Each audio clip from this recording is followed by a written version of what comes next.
All right, guys and girls. I apologize for having to push it back, but things happen. So second half.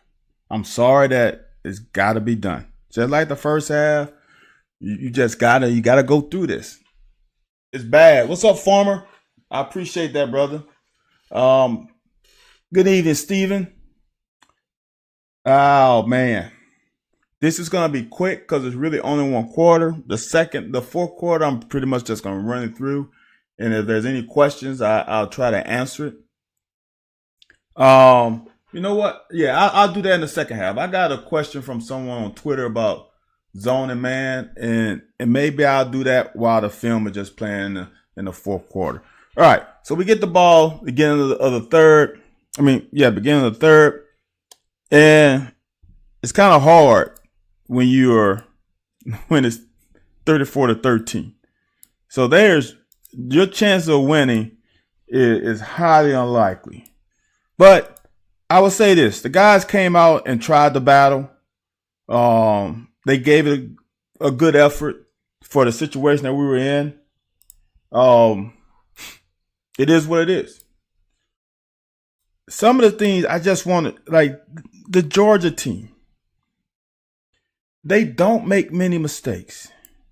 It is hard for a defense to have this action and have the guy from the other side of the formation come out and get to that point without this guy getting sucked in by something. And Georgia just plays so sound defensively that it's hard to get that on them. Right? For this action, for that action that we gave, this zone read, bending it back, and for him not to try and crash that takes discipline. No problem, Lake Dalton. And I will get the second half after the broadcast. Thanks for reminding me. For him not to want to crash down and make a play on the other side of the field takes unbelievable discipline. I talk about this all the time. He is letting these guys take care of anything over there because he's not going to really make that play. That's what the highest level of discipline takes. And that's what we need to do. These are good eyes, good discipline. Everybody really, especially in the back end, is doing their job. You didn't see anybody trying to do anything out of character. What's up, JD? And that's huge. That's what playing defense is about, doing your job. That is tough play for him. And then when you're covered, it's hard for the quarterback to get that ball in there, especially to a tight end. Now here's the next play.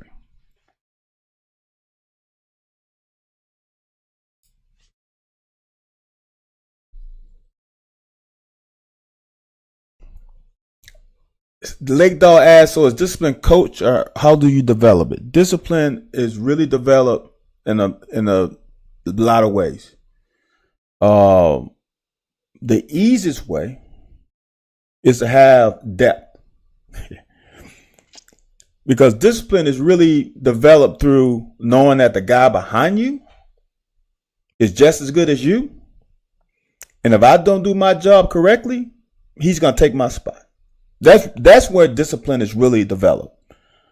Some players just naturally have it within themselves, but some players need to be taught it.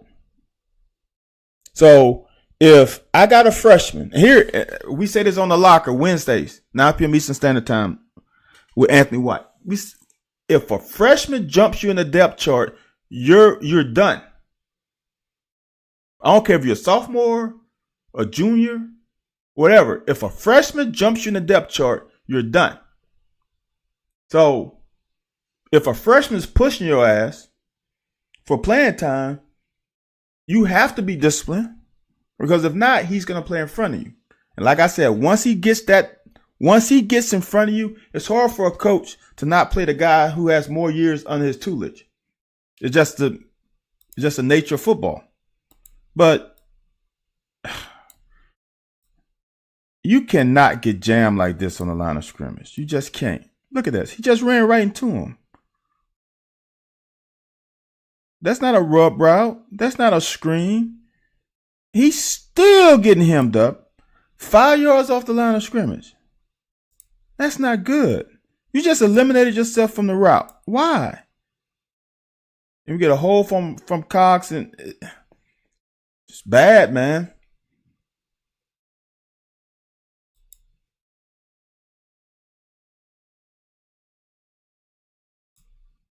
I'm going to tell you right now, and I understand what people say.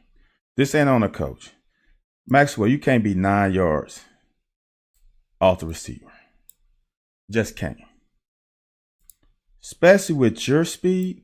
If I had his speed, I wouldn't have lined up ever at 9. I would have lined up at 5 to 7, because then I know I got catch-up speed.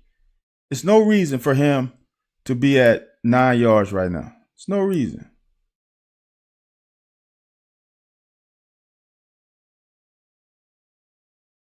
Like I said, this guy's gonna be quick, because there ain't much to show. But the show must go on.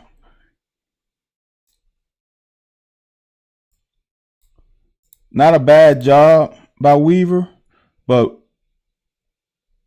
there's no but. I like the speed turn. See that little speed turn? He's here. The intensity of his drop isn't what I like to see.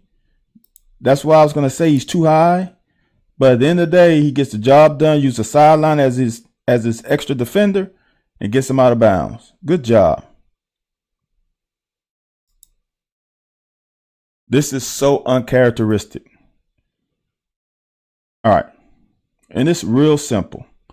This is when I don't know how to say it, but it's kind of IQ. It's kind of reps. It's kind of part of the game. And here's the thing. You can play this selfishly, which sometimes helps the team. But you also have to play it right, because it's your technique. On defense, there is a high level of trust that you have to have in your teammates, because these guys on this with these red jerseys are extremely talented. This is not high school. It is very difficult to tackle a SEC player on offense. We say this on the locker all the time. Anthony White was one of the best running backs in UK history. And I knew this in high school. The first guy come up, I'm not even worried about him, because I know I'm a good athlete and he can't touch me in space. He just can't. I won't allow it in space. Now, remember, I'm saying in space. So on defensive side, you can allow yourself to come in here one-on-one in space. And if you do, you have to take away one side of his options. So if I'm coming up on this guy and it's all these guys here are X'd out and it's just me and him, I'm coming up inside out and I'm not allowing him to come this way. I'm going to force him that way. And I'm going to try to use this sideline as another defender. Now, that don't mean, see, this is the hard part about it. That don't mean I'm going to tackle him right here. I'm probably going to tackle him right here, somewhere close to the sideline. He's going to get some yards, because it's just me and him with, that's about 20-some yards of space. And SEC back, it's hard. Now in high school, you can go take your shot, and if this guy's not a good athlete as you can probably tackle him for a 1-yard gain. On this level, highly unlikely. So, in this situation, and when I say stuff sometimes like in your head, I'm not thinking it. I'm not like, well, I know that in this coverage, I got an outside guy here and I got a field guy here, and I'm coming inside out. I'm not saying all that in my head, right? But what I am saying is that I know that there's somebody who's supposed to be out there. And by my technique, for me coming inside out, I got to trust that whoever is out here, I don't know who's out there, is coming as hard as I'm coming. And that if I force him this way, that somebody, I got to trust that somebody on my team is coming too. So the best option is to play your leverage, which for the linebacker right now is inside out. He can't cross my face. He can't, because most of my guys are going to probably be outside. So in this situation, D-Jack is coming and he loses leverage. Look, we got 3 people in the same area.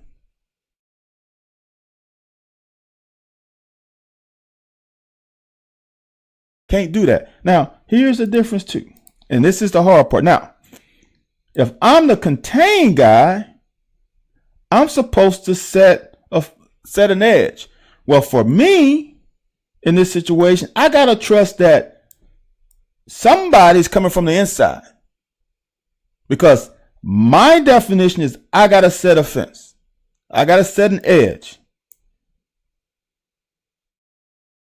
Each player has to know their responsibility. The greatest thing I saw years ago, I saw Alabama players coming up. He was coming up, and let's just say this guy coming up. And they were pointing at each other. He was pointing him, he was pointing there, meaning that I'm going to force him inside, and you're going to force him I'm going to force him outside, you're going to force him inside, and we're going to converge on him, and we're going to pop him like a pimple as we converge. You got a team tackle in this league. Big Blue, yeah, you're right. This ain't a fun week. So D-Jack overruns it, and now it's hard on everybody. That's good hustle by Josiah.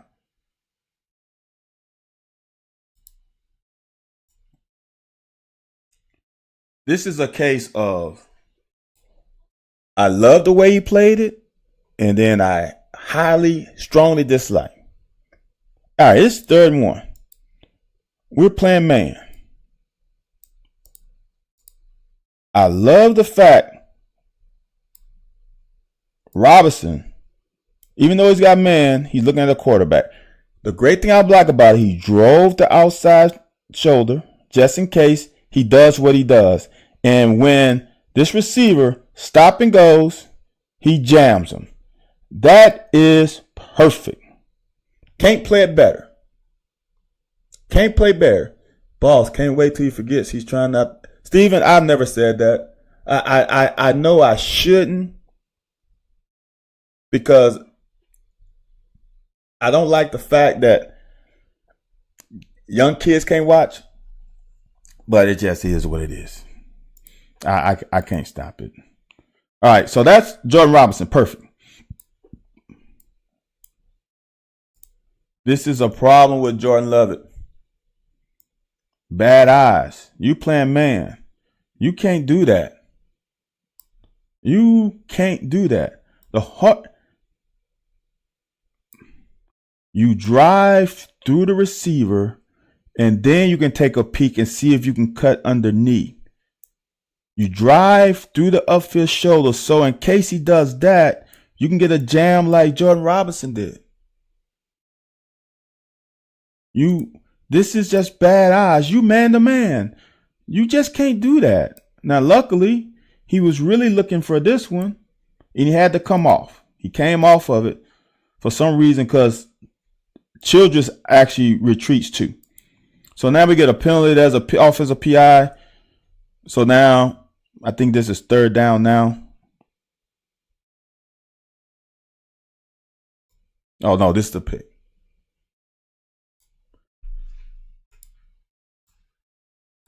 Cobby, I don't know, man. That's the $1 million question, and I can't answer it because he was so solid last year. I think it's a factor of when it's your first year starting, you are trying not to fuck up so coach won't take you out the game sometimes. And I think now he's playing more free, which is a good thing. But you can't play this free. What's up, 12 Dodgers? Well, what's up with Kershaw? He didn't have a good game one. I'm sorry, man. I didn't mean to bring that up. JD, his whole look, man. I'm gonna say this because I speak my truth.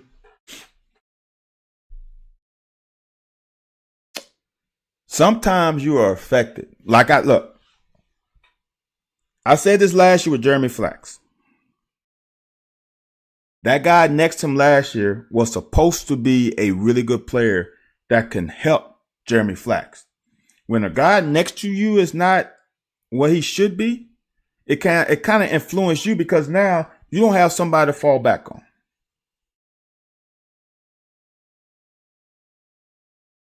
Oh, that's funny. 12. That's funny. I don't know how much effect Childress is having on Jordan Lovett. I don't know nothing. I'm just from the game. If Jordan Love had good eyes last year and Childress had decent eyes, and we've seen Childress' eyes is not the greatest. Good player, but sometimes his eyes are not clean. It can affect the other safety. Maybe that's it. But this is a damn good play. See, and this is I don't think it shows it. I hope I put the end zone. But I made this in cut up because I'm trying to make this show, trying to make it under an hour tops. The crazy part about it, this damn guy has a lot of fucking return yards. That is crazy. The return yards that this kid has in his picks it might break the school record. I wonder what that record is for return yards of INTs in a season. Oh, I did. So, had a similar play. Now, the only thing that's different is this is 3rd and 16. It's easy to have good eyes when you know that they have forever to go. No turf monster getting there. Man, look. I had 8 picks and I only returned 2. And I remember the 2 I returned. All the rest of them I was falling on the ground or diving. So my average return was horrible. This guy with his speed, man. If he catches a pick with his speed, it's no telling. Shit, he's gonna probably get a 70, 80 yarder skates high. I was horrible with yards after a pick, man. So in this situation, right? He shows he can have good eyes. He shows it. He goes through his progressions very nice. Now, what he could have done is 3rd and 16 is to backpedal a little bit. Stay a little active instead of flat-footed. Because this guy runs an O route. He sees him. But now he turns his back. I don't like the turning of the back. Because the reason why, because a quarterback can throw a good ball. He can jump and elevate and catch it. So I would rather you be on top of him, looking through the quarterback, and then making a play on the ball coming downhill. Cobby. Yeah. He can definitely catch it. And he has a cast on his hand, which I just saw this game. So just because he's under it, right? He's in between the quarterback and the receiver. He forced that quarterback to throw the ball precisely, and it's hard to do, to make a catch. But this is why zone is great. Eyes on quarterback. He's got this. They're trying to drive Maxwell off. He sees the quarterback. And now he's playing the ball. He comes off his receiver, make a play on the ball, and now us. That's like a 40-yard return, 40-some yard return.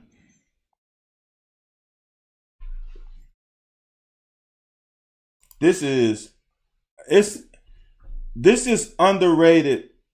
It's a good play call, but it's even better execution. When they ran the play, I didn't know what the hell was going on. Because they set up that screen to perfection. Now, Jeremy Flax should have gotten this guy, but whatever. We all good. And we get 6 out of it. Great running by Ray Davis and blocking downfield. See if I got the end zone. Yeah, I did. This is so tough. Yeah, Geiger is out a couple weeks. Should be back for Tennessee from what I heard. Hopefully that's the case because he's probably no problem. He's all at this date right now. He's our most sound safety. The look at the O-line is impeccable for the screenplay. This does not look like a screen. This looks like pass pro. This looks like pass pro until right now. And that's too late for a defense to react because I've engaged with you and you are actually blocking me like you're trying to pass pro. It doesn't feel like a screen where I'm not feeling any resistance. And then Ray Davis does a good job of going at this linebacker like he's going to block. And then he skirts inside of him. That is perfection. That's perfection. Then he makes a move, and then we get a block. I don't like this block because as a receiver, it's hard to hold a block for this long. I would rather him just shield a guy and not be engaged until he has to. But that's being picky. I would call that hold, but they didn't. And we got a touchdown. Yay.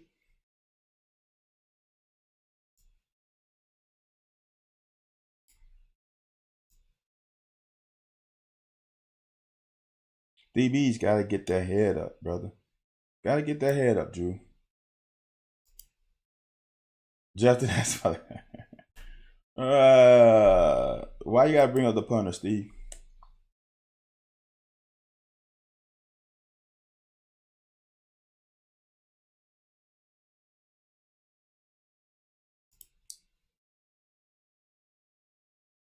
This is just like I did. This is uncommon. We played our worst as a defense in all phases. We saw the same play Afari made against Florida, and he made the tackle. And this time, his technique is just not there. He's still long striding it, and he's not using his leverage. He's not using, like I say, he's not using his leverage to force him this way. Take away this. Take away the inside and force him to go that way. If he wants to run back into you, great. You make the tackle. But you got to take away one side of his options. If not, he's going to do this because you come in too fast, overrun it. There's no prettiness. There's no extra points. You don't get -2 extra yards by making a pretty tackle. The object of the game to get him on the ground. D-Jack, the same thing. We're overrunning it, and we're high.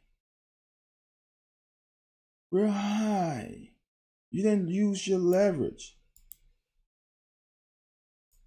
Pin him to the sideline. It's nice to have 14 guys on the field. You got 13 guys on the field. You got 11. You got 2 sidelines. Use them when they're close to them. It's hard, man, making that time. But that's the way to come back afar and get you a little bit of lunch at the end. A little bit of leftovers. This is piss poor. This is not good defense. This is not good defense. I'm not sure of this, so I can't say without a shadow of a doubt. But I feel confident that he has contained and you're supposed to spill it. Which means spill is like a cup. I'm going to fill that hole of the cup and make him have to spill to the outside. Have all the water come this way. I'm highly confident that he's supposed to spill it. Now, what's happening is, estimation that he doesn't feel someone on this side of him. So he's like, I got to play both. No, you can't. Do your job and trust that your teammate and the cavalry is coming. You got to trust it. Trust is so important when you're playing defense. So important. I know I said a lot. So if Keaton Wade stays where he's supposed to, we're fine. But when he sticks his nose outside, now we got two guys in the same spot. All right? That's number one. And this is why, look, playing defensive back after high school is the hardest position for many reasons. Because like I said, we are the eliminator of fuck-ups, right? We are the eliminator of fuck-ups. That we need to come and our fit, we know our fit is outside. But once he came outside, then we got to fit in the hole that he left open. It's the hardest fucking thing in the world to do. Not saying it's easy. But when you feel him coming outside right there, when he goes, when you feel that, and I'm not saying that Childress is wrong, but when you feel that your teammate is trying to go there, you got to kind of fill the other hole. It's hard to do. It's not easy. And I'm not going to say that I was good at it, but that's what you have to get proficient at. Because we got to eliminate big runs. These guys, they eliminate big runs.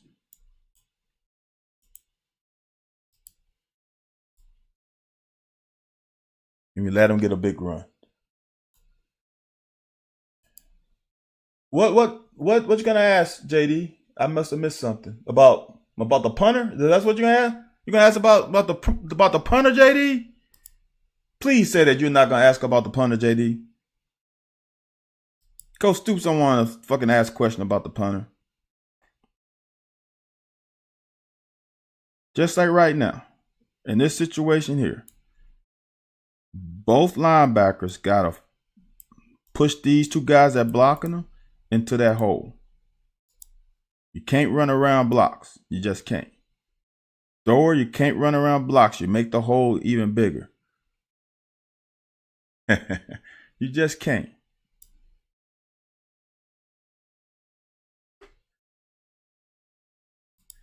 Punts ain't gonna happen, brother. Lake Dog, I want y'all to stop fucking getting on receivers because it's gonna always come back to me. Because I'm gonna just say this. And maybe I'm maybe I'm thinking too highly of myself with this one. Maybe. But I haven't heard anybody talk bad about Woody until I started talking bad about Woody. And I don't need people on my head. I don't need people on my head, y'all. I've seen some tweets talking about Woody. I'm like, fuck. Y'all, it's gonna come back to me, man. But in all seriousness though, I don't think you take Woody off the staff. What you need to hire a GA that is a technician with running routes. You need to hire a guy who was a receiver and maybe wasn't good enough to go to the next level, or maybe he's retired and he's a technician, because it's needed a lot. Woody is the receiver coach, Marcus.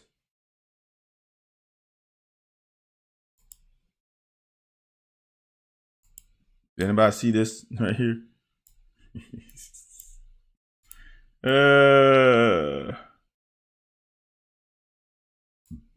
That's a hole. I know it's late in the game. The game is decided, but look, that's a hole, man. And here's the bad part about it, right? is they call a hold on Burton and didn't call this a hold. That's blatant. Never played the position.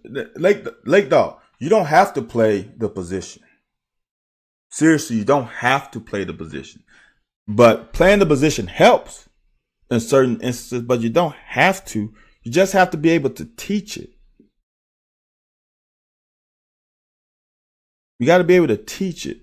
And you guys have heard me say this many times. There are guys who coach a sport,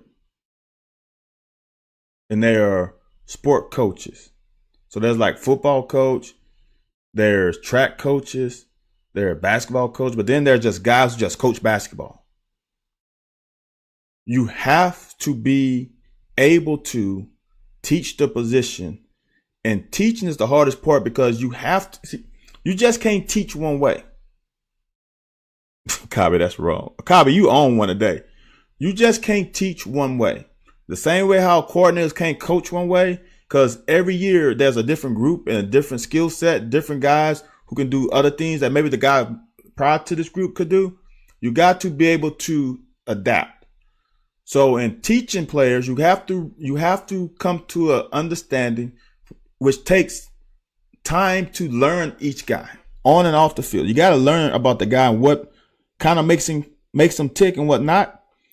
And when you coach him, certain words don't work well with certain players. So you might have to give him a different cue than you give the other guy. So you have to be able to teach and come up with ways that guy understands what you're teaching.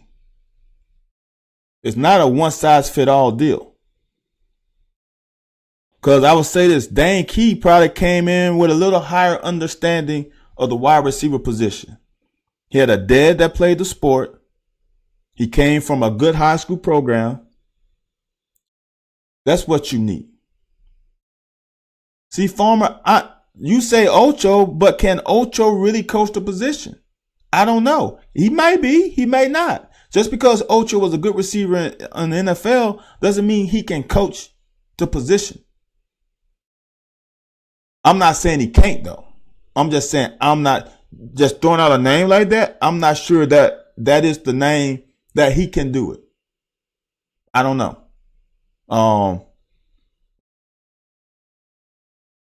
I'm not sure Woody can be a quarterback coach because I'm sure Liam wants to be quarterback coach. You know? Yeah, his daughter's a beast. I've watched her run summer track for, my son, for 5 years. She is legit. She's really good. She had some battles with this. I can't remember where the girl is from.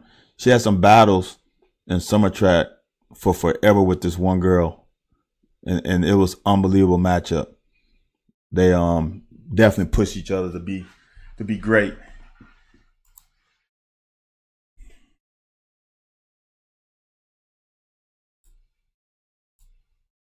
Make the tackle. We just can't. We're not bringing our hands. We just bringing shoulders. Ain't gonna work. Now we just pushing. That's bullshit right there.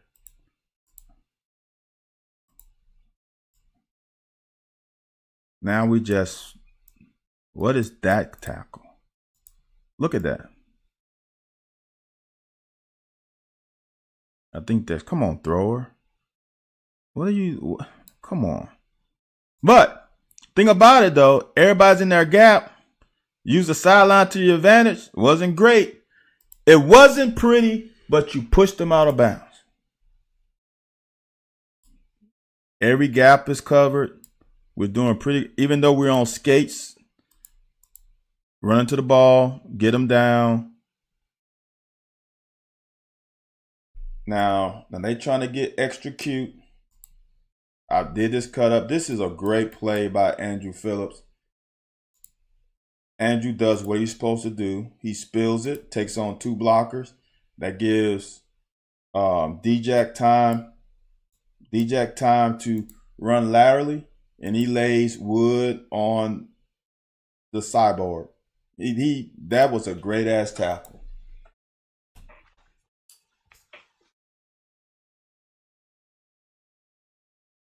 It just gets ugly. I'm not sure what we have to do with Devin with these balls getting batted. He is not the tallest player, but that just happens a little too much. I don't know if we need to get more depth. We need to move the pocket some more. This to me is unexplainable, and I wish Jorge was here, because if I'm the running back and he's looking here, he has this guy. So Ray Davis does wrong. So Ray Davis is wrong. Okay? Who else is wrong is who has this guy? That's got to be Dylan Ray guy, right? If there's two here, oops, don't want to zoom in. If there's, is that out enough? If there's two guys here, he's got to get the outside guy. You got to come here. Who has this guy? I don't know. Just thought maybe could get our guys tune in and tune out the fucking negativity. Maybe. Why don't we try more bootlegs and get Leary to throw on the run? He seems to excel at throwing. JD, here's the problem. If you can't run the wide zone action, you won't get those boots and waggles. If you're going to run zone scheme, you're pretty much going to zone fake and then throw from the pocket. That's why I've been preaching about the wide zone. If you can run the wide zone, it is a bitch for a defense. It's hard. All right. So, to me, he should have him, and Cox has this guy right here. That's the easiest one. If it seems like Davis has a linebacker, so he should get this guy. We should be here, and we should pass along these two guys with those two. It's simple to me. I don't know how we messed this up. I don't know why we didn't get there. And why would Davis think he has this guy? He has the linebacker. And those are the two guys that get the sack. He goes for this guy, makes no sense. Linebacker's coming, and Dylan Ray doesn't get that guy. Why don't... not saying that people can't screw up, but why can't we get that? Now, the bad part about it, there's no one open. Even if we do everything right, there's nobody open. That's not open. That's not going to be open because he's driving. And you got two guys right here. There's nobody open. But at least we don't get a damn hit on our quarterback. Is AJ in here, late dog? I don't remember seeing. Yeah, you real. AJ is here. AJ left. AJ said earlier that that'll do it for the offense. And AJ said deuces.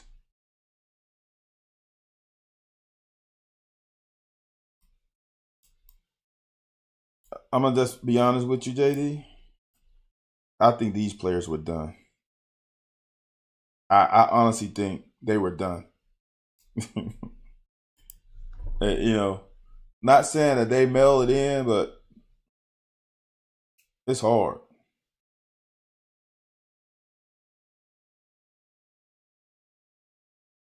So we still in the third quarter. This is why. This is a situation. There's two things happening in this play that I don't like. Can I get the full view? No, I don't. Shit. First, Max didn't get hands on him. Second, he's in such great shape right now. Remember how I keep saying that quarterbacks need really all. I'm going to start giving quizzes. Bomber numbers to sideline is 7 yards. I think we all know that by now. Quarterback needs all 7 of those. You just took out 3 of those, Max. All right? Now you're in perfect situation. Why don't we get that hip to that hip, start pressing him to the sideline, and turn our head? You're in a winning position. You have earned the right to be able to look back at the ball, but you don't. You don't. See the hand fighting plays into the receiver hands. When you put your body on them, see, this is, like I said, I'm old school.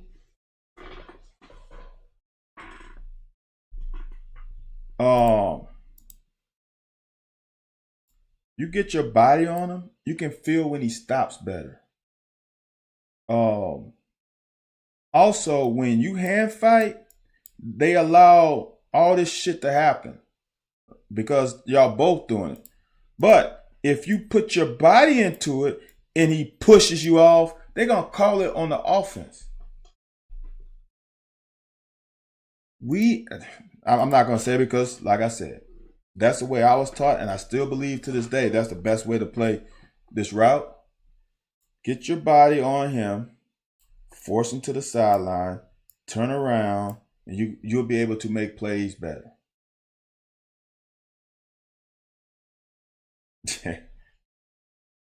All right, Shaka. Appreciate you back, brother. Hope you had a good trip to Boston. But we get the PBU.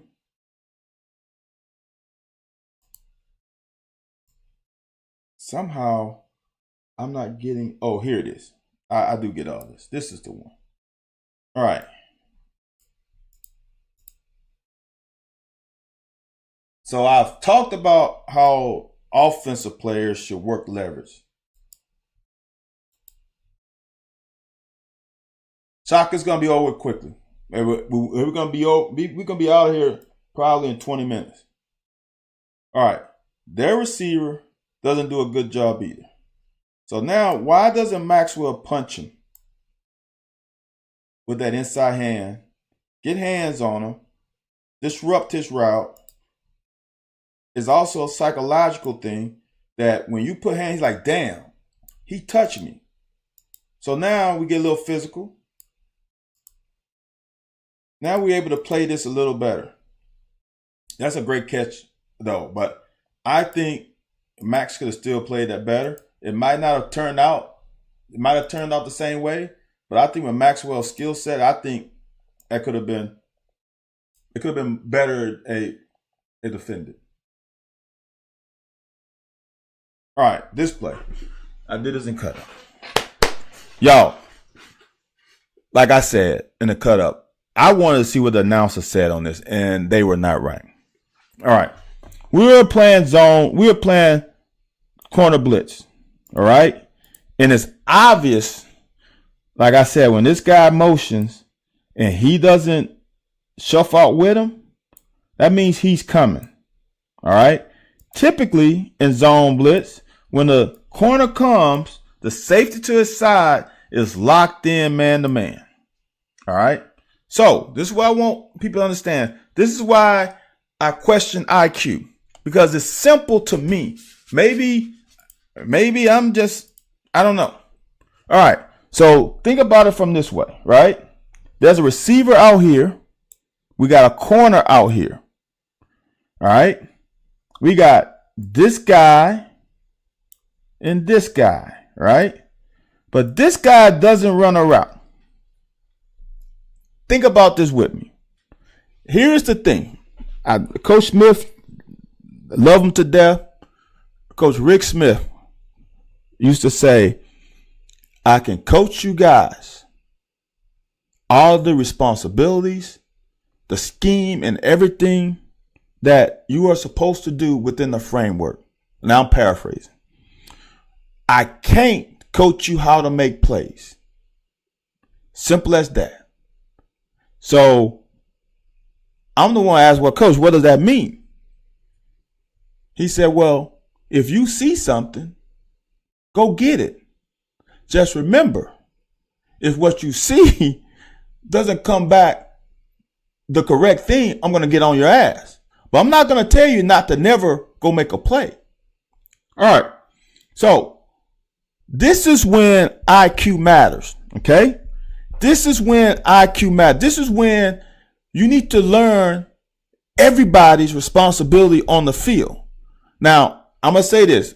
Maybe because I played quarterback my entire career until college, the quarterback's got to know everybody with responsibility. Because if someone comes to the huddle after we say break and they don't know what to do, I'm responsible to tell that person what to do. If it's the O-line, if it's a tight end, running back, receiver, I got to know what everybody's supposed to do. I got to know pass protection. I got to know everything. All right. So, IQ. Think about it. If this guy's playing him man to man, right? As a safety, it's getting to the middle of the field. He's eliminated. He should be eliminated anyway, right? Now, this is when IQ comes. If I'm playing deep middle, I can be stretched by that tight end and that tight end. That's when it becomes difficult. That's why now I'm teaching now. That's why a corner, if he's playing cover 3 and they run 4 verts in college, this corner can't stay outside of number 1. This corner got to get in between and play and help the safety on this one and be able to play that one. Remember, I'm going to bring out the trigonometry. This pass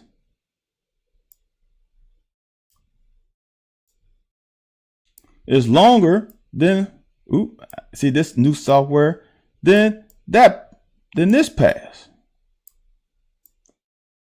All right. I think that's easy to tell. I know there's a lot of shit in there. So as a corner in cover 3, gotta get my software. I'm still learning this software, y'all. As a corner in cover 3, let's say Maxwell's a thing. He will get back. He'll get in between. He will squeeze more to this one. But with it being in a boundary, that's a short throw. It's not that hard. The hard part is winning the field. So, okay. So now, that's not what's happened, though. Maxwell's coming. He's playing him man to man. He's eliminated. All right. I'm coming to deep middle. This is, like I said, IQ. This guy doesn't come. We got a guy outside that should be handled by that corner. That corner should be able to squeeze a post route because there's no more action to his side because this guy disappeared. There is nothing else. There's no one else for that corner to be able to defend. So as a safety, I know a split second reaction. When that guy doesn't declare, my eyes get straight to there. Because I have no more action at me. There's nothing else that I have to defend. Because there's nobody in the route. They got this route. They got a little bit of a bend here and that. He has that. The corner has that. What am I going to defend? The fucking middle of the field? No. You go find action. This is not that hard, y'all. It's really not. This is not a great fucking play. It's really not. Now, I will say this. Now, if Beck threw that ball right here, and the ball was in the air, and the ball was in the air, and the ball was completed by like the 7-yard line, that's a catch. I still should be over to make a tackle because the problem is my linebacker's not getting depth, and I just lost my corner. See, when you blitz the corner, it screws up coverage. Because, let's say, if he didn't blitz, the corner would probably be here, and we're going to roll coverage. Either he's going to rob in the middle, or he's going to have curl flat. And he's good enough to carry him a little bit. So, right now, what are we looking at? First of all, the next thing is you need to be in the middle of the formation. if that's the widest and you got a guy out here, the middle of the formation is probably really right here. So your ass should be here anyway. So now, like I said, right now, when he disappears, you need to look and see what's coming up this scene. Because that's all you have is the middle of the field. And when I say middle of the field, that doesn't mean actually in the middle of the field. I would say more middle of the formation.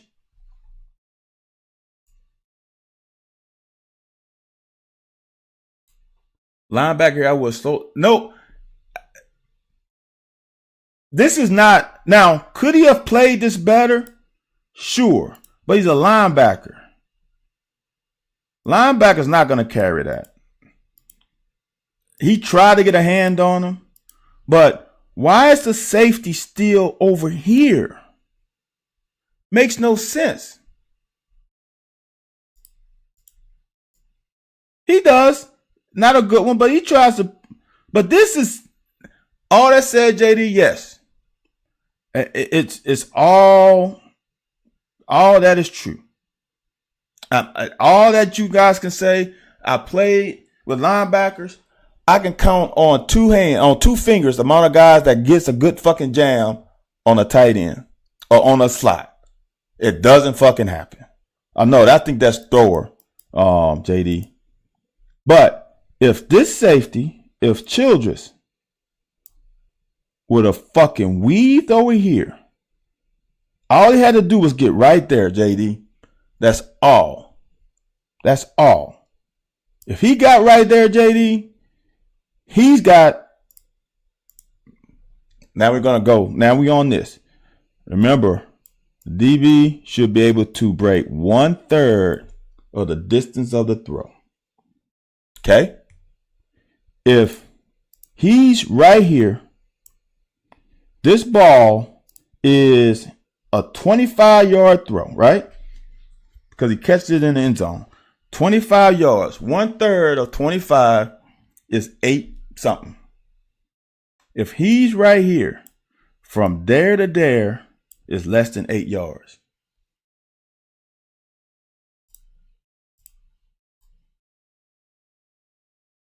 Oh, I see what you're saying. JD, Weaver is not responsible for him because Weaver is blitzing off the tackle. He's trying to get that guy free. That's not Weaver's job. Now, if you want to say Thrower could have got a hand on him, but that's not Weaver's job. Not in this offense. We are slanting. If you can tell, we are slanting this way to get this guy a free run. But let me go to the wide cut. Because this is going to help even more. All right. So y'all, this is fucking just, this is elite high school, but it is average college. See, I don't think so, AJ, because the best that Thor can do is actually pushes him further away from the safety. I mean, could he slow him down a little bit? Sure. But the way he was doesn't help. All right, y'all. Think about this. This is where the formation is. The middle of the formation right now is at least between the guard and the tackle. At least, minimum, between the guard and the tackle. Because it's not the middle of the field, it's the middle of the formation. He's tight. Yeah, he's regular, maybe a little bit tight. Balls on his hash. He's about all right. All right. But then this is a closed formation. He's too far over anyway now. He should be at least here. All right. So now, I don't have the whole thing. When that guy goes in motion and he's not further, he should be pelling. He should be pelling right here anyway. He should not fucking sit there. Watch. Why is he sitting here? Why doesn't he back weave to the middle? It makes no sense. He does not even fucking get in a pedal. What are we thinking? It's easy to see here. He doesn't even move. Who's gonna cover this guy up the seam? Nobody. Who is going to be responsible for this guy up the seam? No one. That's a problem, y'all. That's a problem.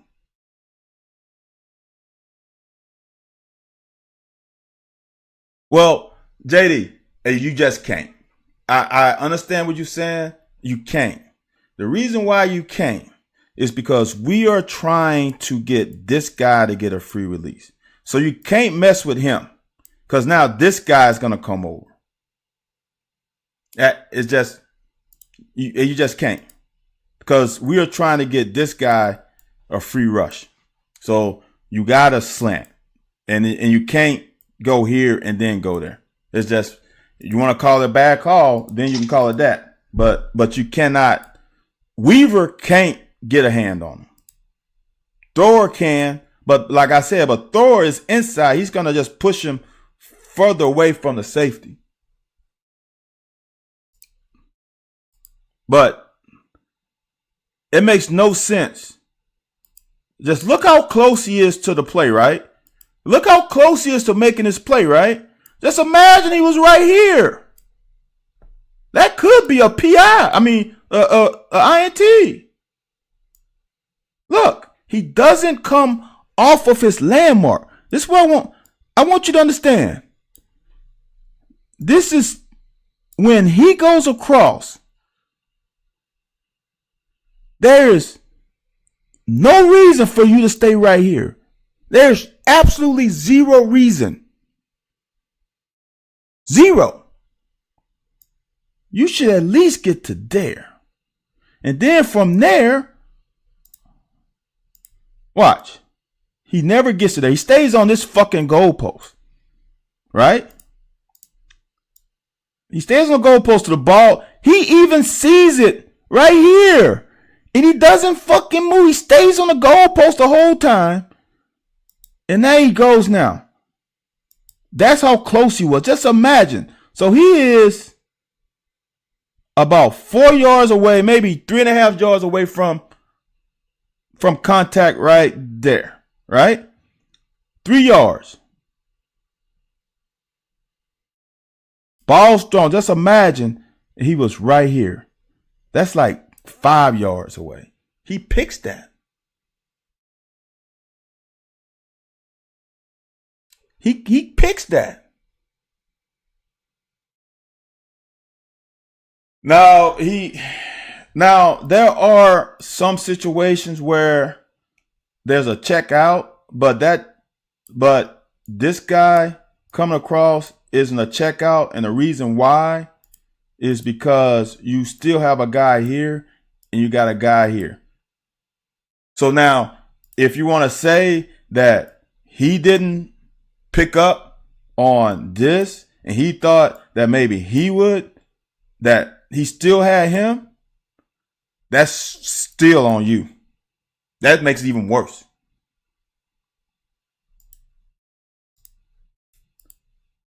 So, like I said yesterday, and I'm going to keep saying it, because I truly believe that we can beat this team. Because, fuck. First touchdown. Fucking Childress. Now, they marched down. There were other plays where Lovett bites up twice and get big plays. Dude, think about this. Now, for me, when I played, Coach Archer used to say 25 yards or more is a big passing, big play for passing. All right. We have given up 7 plays through 5 games of 25 or more yards this year. 7 in 5 games. That's not bad. It's not great, but it's not bad. Okay? We gave up 5 in this game. We gave up 5 plays of 25 or more yards in one fucking game. That is horrible. And it wasn't like a lot of them plays were mosses. There were a lot of plays where guys are running fucking scot-free because safeties and corners are not doing their fucking job and they got bad eyes. It's that simple. We gave up 5 plays of 25 or more. I think we gave up 2 or 3 for 40 or more in one fucking game. That's horrible. They ain't got nothing to do with the D-line. They ain't got nothing to do with the linebackers. That's solely on. Now, I'm going to say this. I didn't see Andrew Phillips mess up one. That's solely on Childress. That's solely on Lovett. And there was a play on Max. Them all secondary players. The linebackers ain't have too much issue this game. I didn't see it. You cannot do that, y'all. All right, good night, Shaka. We ain't gonna be much longer. We had an hour. We just gonna run this through, and I'm gonna talk. Yeah, okay, 4th quarter. So let me find this tweet. We can just look at this and finish this quarter off. This wasn't good either. Like that's I don't want to be the defender of Devin Leary because he don't need it because he needs to play better. But man, that's a drop. Some of this is just bad, man.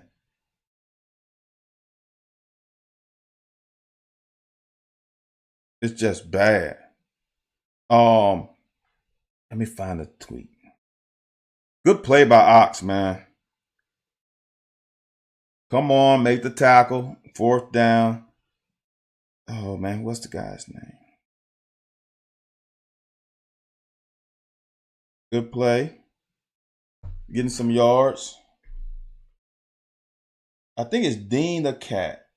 Is it Dean the Cat? Man, it is amazing, man. I'm just telling you. It's amazing. That is piss poor. Yeah, Dean the Cat. It is amazing, man. How is this one guy, JD might know, who when shit goes bad, he's always trolling. It makes no sense, man. I don't understand trolls.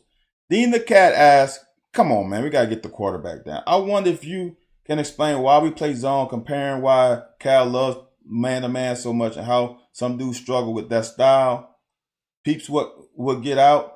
BW is darn good DC, and he matches D with his dudes. I could be wrong. Trevor Lindley ain't walking through that door. Okay, y'all. Here's why. First of all, you have to mix up your coverages on this level. This is just, we cannot give that up, y'all. We cannot give this up at all. All right? Just can't.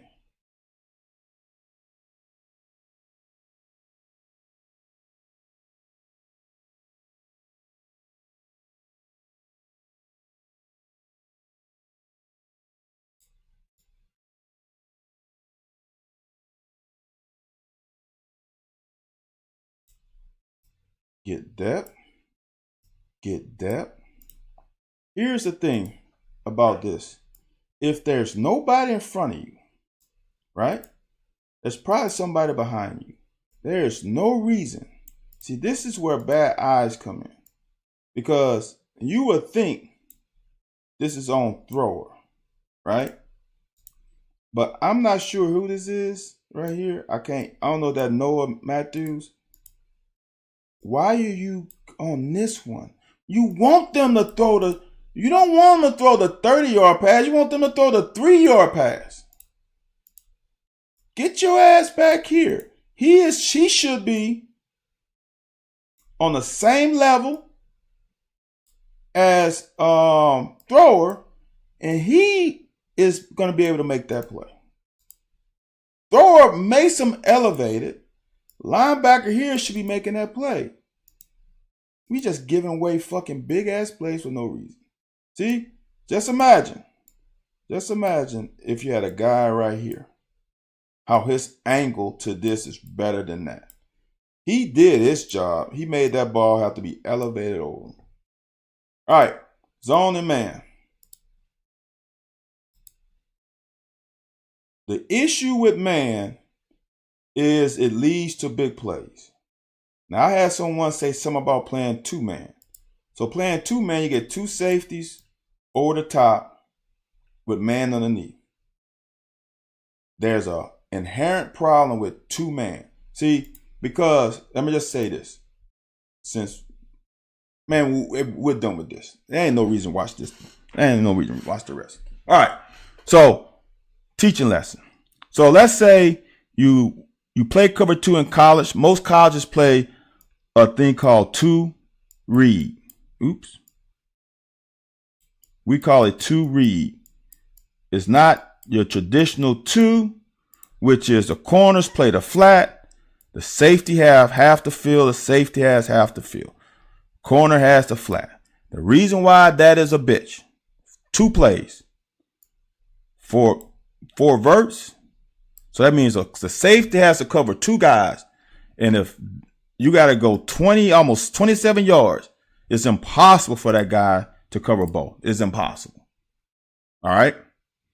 The other route is hard for a safety because he's supposed to be inside of number two. Let's say this is the receiver. If they run a smash route,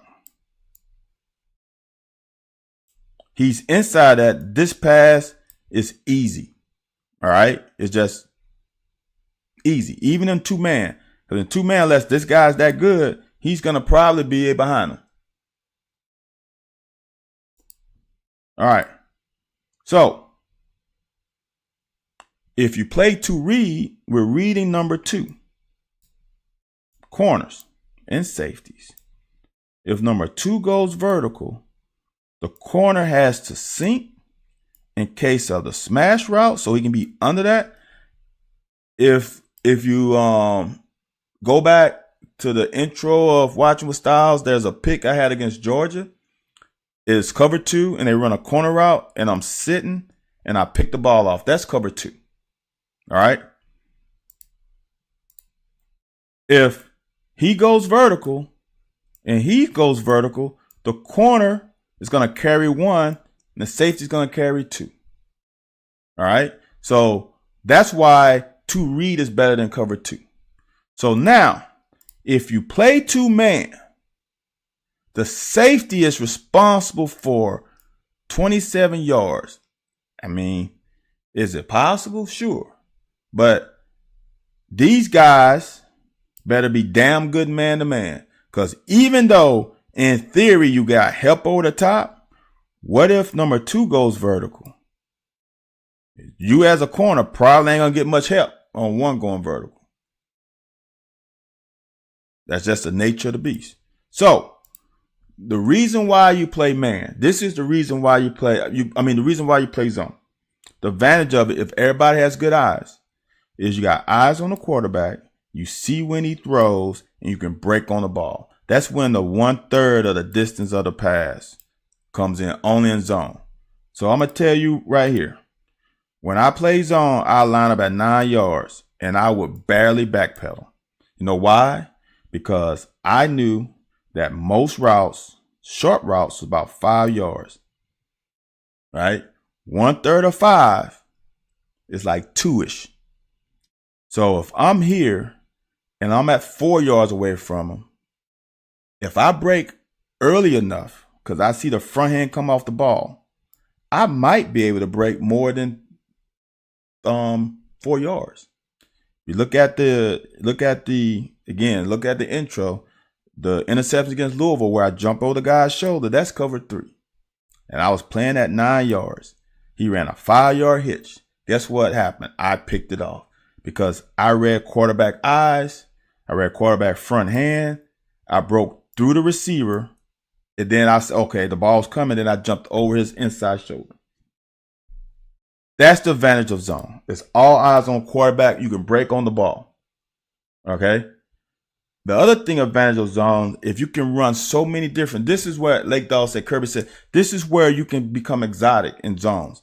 The way we can be exotic because we have 3 down linemen and we have 4 linebackers, right? 4 linebackers, 3 down linemen, and you have your 4 DBs. So now we're gonna try to rush 4 on average. The thing about it is you don't know which 4 is coming. You don't know if this outside linebacker is coming. You don't know if this outside linebacker is coming. All right. So now we can actually bring 5 and still play zone in the back end because we got 6 left. Right? Or we can play man on the outside and have these 2 guys zone up in hooks and maybe have these guys play. He can drop in a curl flat. He can go single high. There's so many variations that you can do. Also, if you want to, you can overload and bring him, and him, and then drop him, and maybe drop one of your linemen, just in case they try to go hot route. There's so many variations in 3-4 because you don't know whom is coming. When you play a 4-3, you know that typically the 4 guys here is going to come and your 3 linebackers are going to be in zone or they're going to blitz one and they're going to bring 5.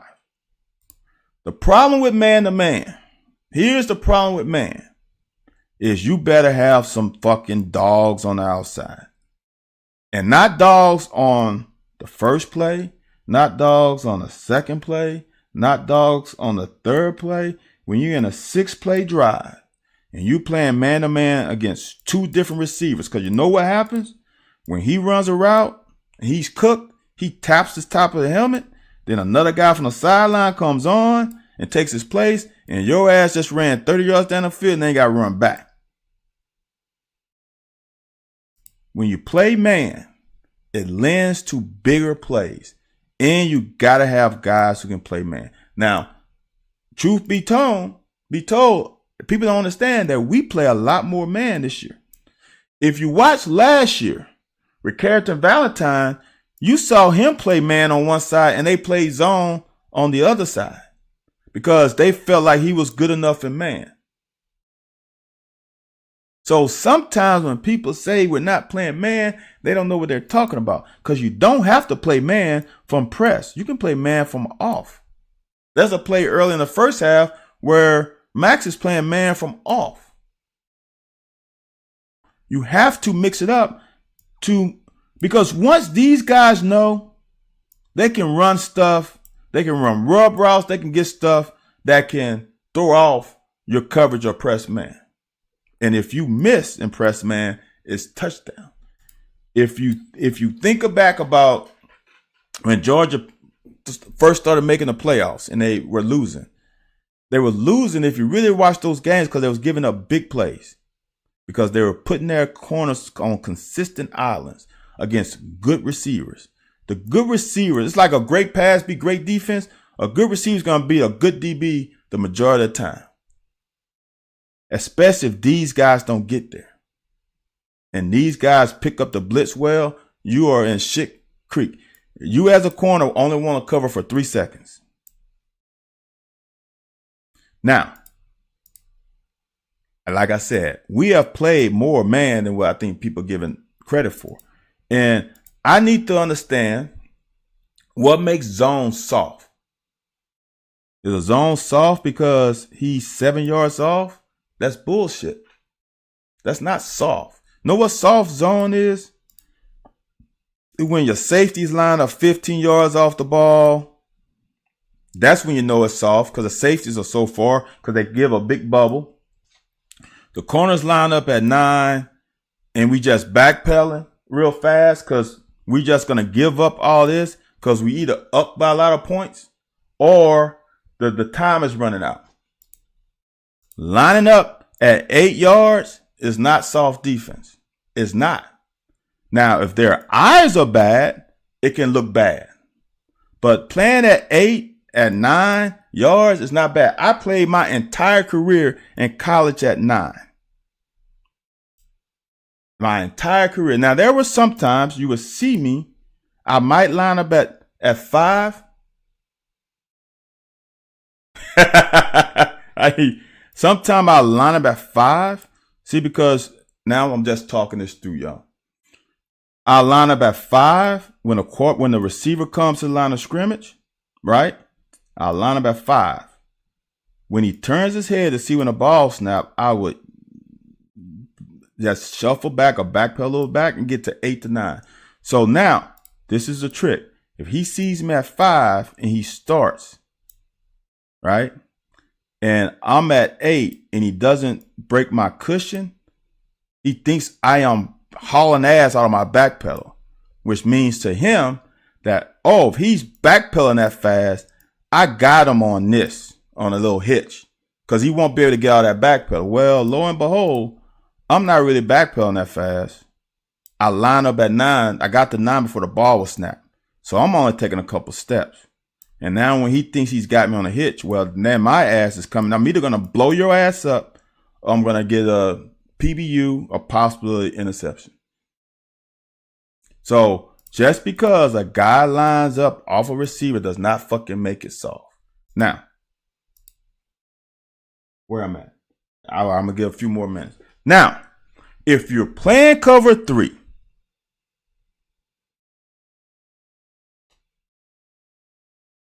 yeah, but JD, that's different. See, all right. So now this is the difference. This is the difference.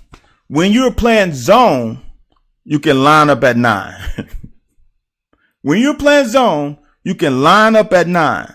The reason why you can line up at 9, because my eyes on the quarterback and I can get a quicker read with that front hand coming off the ball. I'm only talking about zone right now. When I played at UK, we didn't play much man. Now, when we played man, I line up between 5 and 7. Because I wanted to be as close to him as possible, because I can't get the initial read from the quarterback. My read is all on coming from the receiver.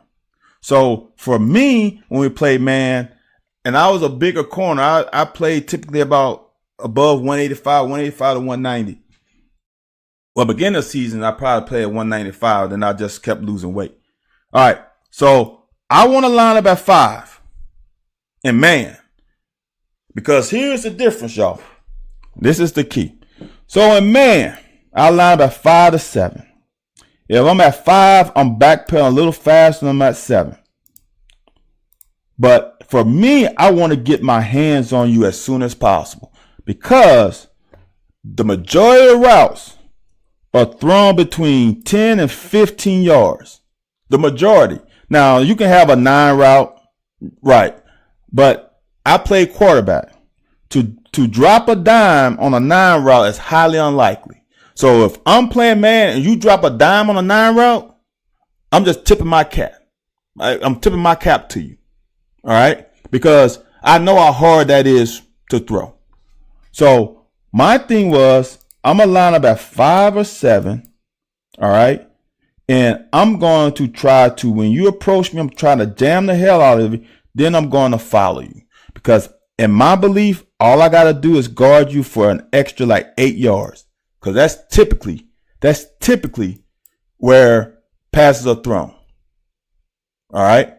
So when Max was playing man, you can't play man at 9, because if you backpedal and most passes are between 10 or 12, he's going to be able to get there anyway. But now if I'm on you, if I'm at 5 and I jam you about 8, now if you run a 6-yard hitch, I'm only a yard away from you. I can break easier.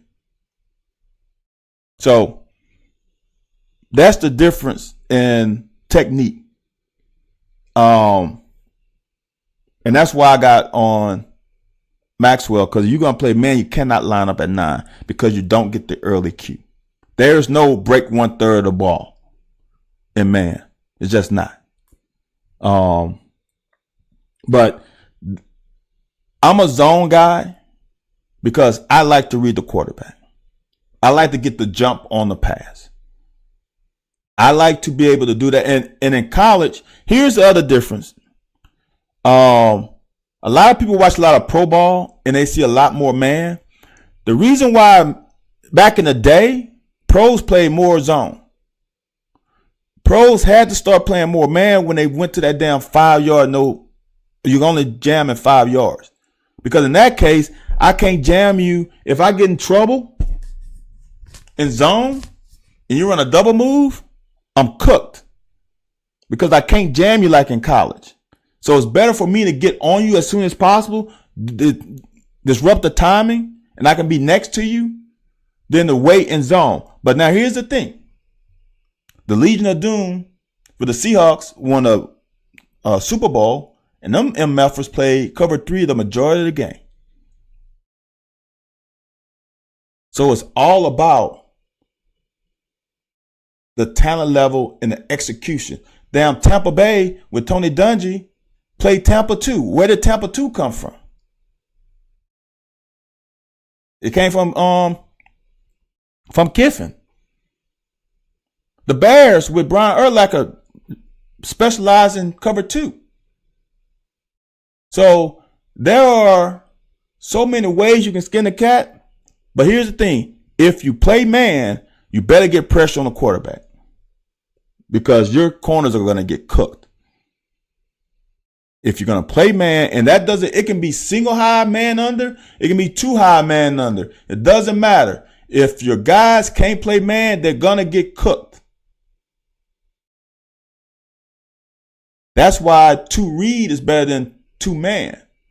Now, there are situations where it's better to play 2 man and trail technique.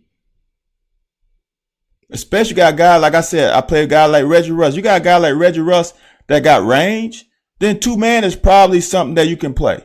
I would say this, with the damn eyes of our safeties right now, I wouldn't trust 2 man. Because these guys can't fucking read a quarterback. So zone, if people say soft zone, it's not soft zone. Zone in general prevents big plays because all eyes on the quarterback. It's not because you're 8 yards off. It's because you're looking at the quarterback. That's why zone typically prevents big plays. Safeties can read routes, especially if you're playing any kind of pattern match or you read number 2. We're good.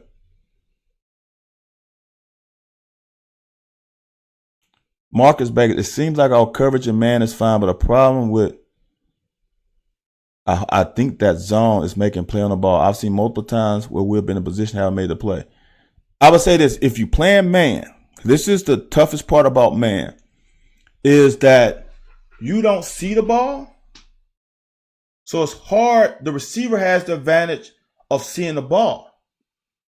So it's hard to make a play on the ball when you don't see it until the last minute, especially on a 9 route. You're trying to get into the body of the receiver, and now you got to play him in the ball. See, when I play a deep ball, unless I was in perfect position, which means I'm in phase, like I'm in his hip pocket, the only time that I look back is I'm in perfect position where I know that he cannot go by me and I'm squeezing to the sideline, then I look back for the ball. In my opinion, cover 6 better against this kind of offense. Yeah. JD, the best defense known to man for me. And cover 6 it morphs into cover 6 is cover 4. You play quarters. Quarters converts into cover 6. It converts into cover 4.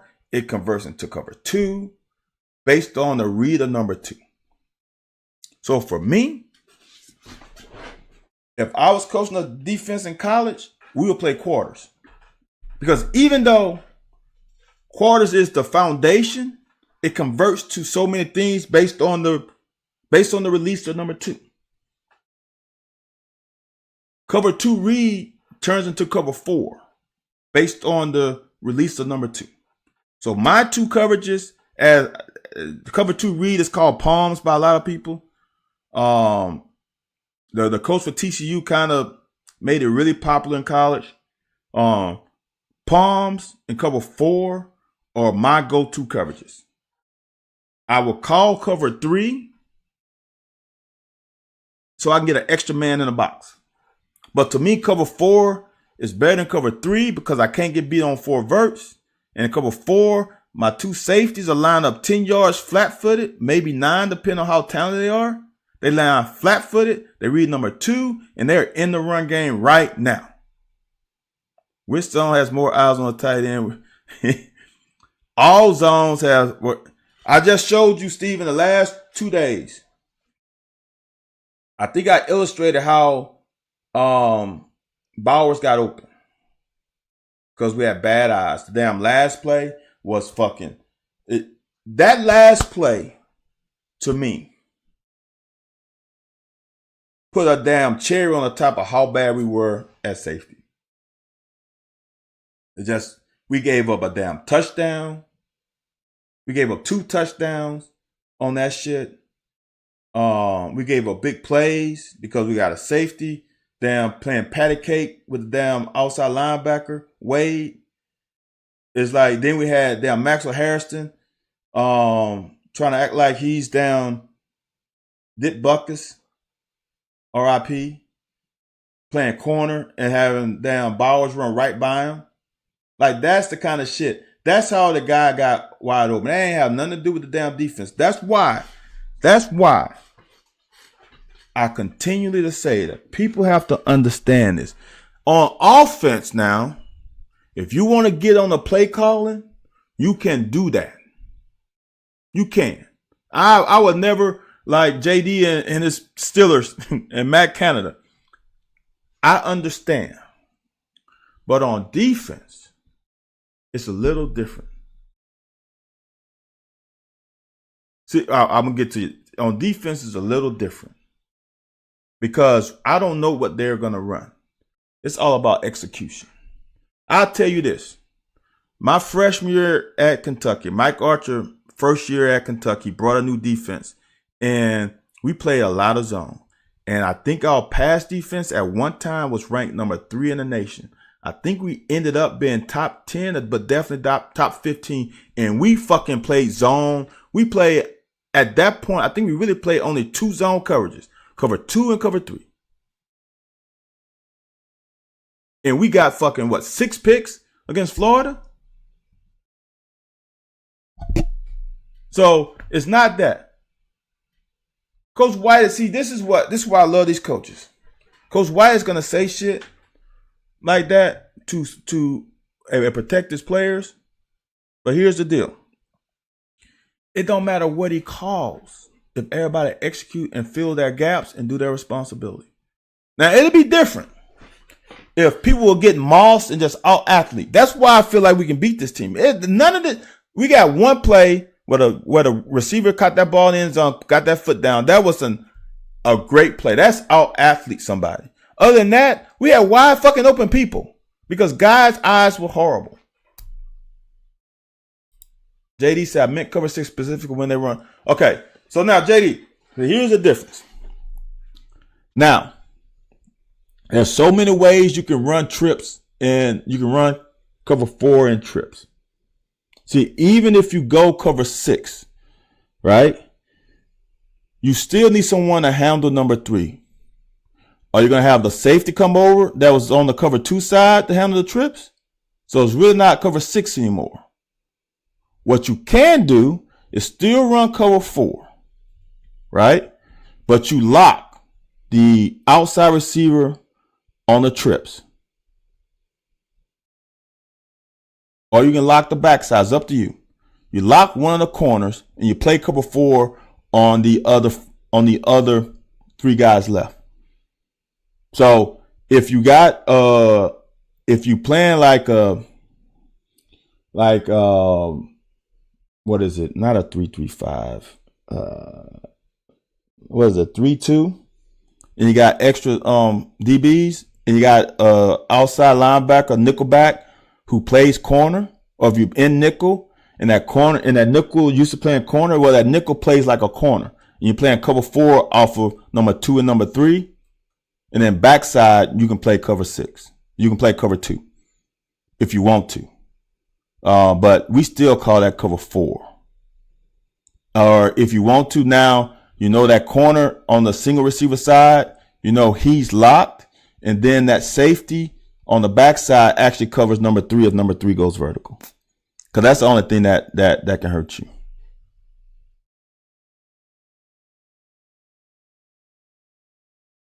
Steve, it's just do your job, man. This game, like I said the other day, and I'm gonna get off here because we're at an hour and a half.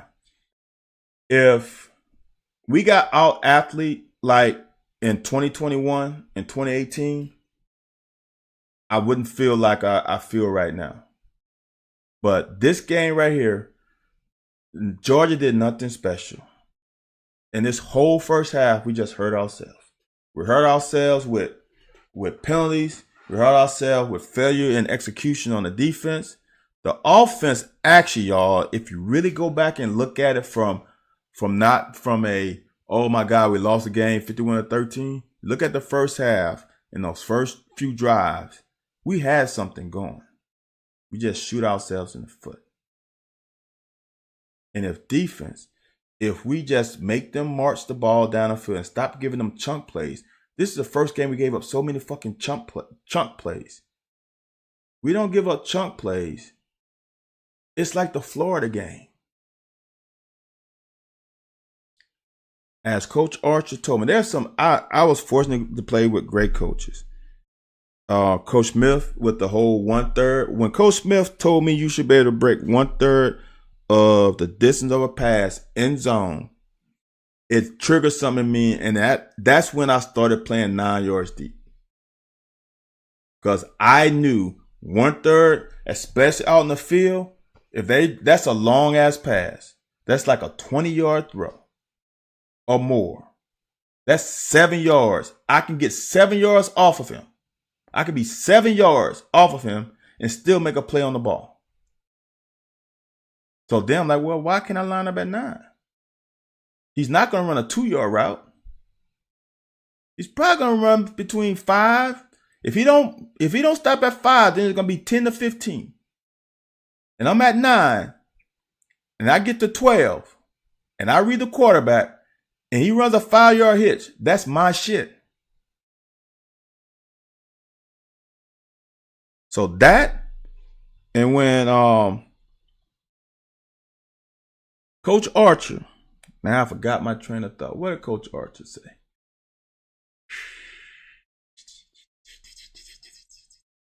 I can't remember now.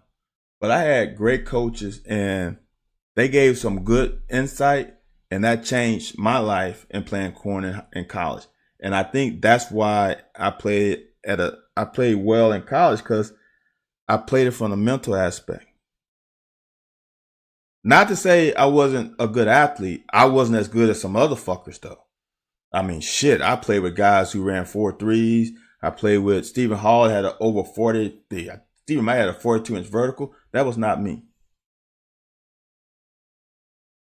It's like I played with Marty Moore, and Marty Moore helped me too, because Marty Moore was slow as molasses. But somehow Marty Moore always got to the fucking ball. You know why? Because he studied the game and he trusts his instincts. You gotta also trust your instincts. All right, y'all. I am out of here. Thank all of y'all for listening. You know, I'm gonna just tell y'all this. I am on a streak of 100 messages in my chat. That's fucking crazy. I think just like for the whole year of this, I've gotten at least 100 messages. Thank y'all for that. Like, comment, subscribe. One more thing. I've said this on Twitter. I haven't said it here. My son is raising books for 3 schools in the local area here who are underfunded. He's talked to the librarians, and we're trying to donate books to them. They had a Kellogg promotion. If you buy a Kellogg product, you get a book for each, a receipt you upload. So we bought 100 boxes of Pop-Tarts, because he also volunteers at the food bank. So we're going to donate those 100 Pop-Tarts to the food bank, and we're going to get these 100 books, and we're going to donate to a school, really in the area I grew up in. And he wants to help 2 more schools. So if anyone can help, he has a wish list on Amazon. You can go to my bio on Twitter at vstyle17. There's a link to his wish list. If you're able and want to help a young kid in high school, he's a senior. He's got a 35 composite on the ACT. He's got over 4.0 average. He's a great kid. Help him out. I would say this. We already have, I think from you guys from Twitter already like 50 plus books. That is awesome. So if you can do that, I appreciate it. He's very happy right now because he never imagined that it would get to this level. I'll say this, the schools he's thinking about is Washington U in St. Louis, Stanford, Duke, Johns Hopkins, Carnegie Mellon. He wants to be an engineer. So, there's some more. UPenn. So great kid. If you can help out. And that's all I got. I appreciate all you guys tuning in and listening because it's fun. And hopefully next week, Lake Dog, Purdue is one of his schools. He is trying to go. That is an option. That is one of the schools. And Illinois is another one of the schools. Like, comment, subscribe, share. Get some other people to subscribe to the channel. Why don't you get some more people to fucking follow me on Twitter? So that's all I got, y'all. I said it was gonna be short. It's not almost a 3 hours. Shit, we went almost 3 hours last time. We were an hour and a half. So this was a damn good day.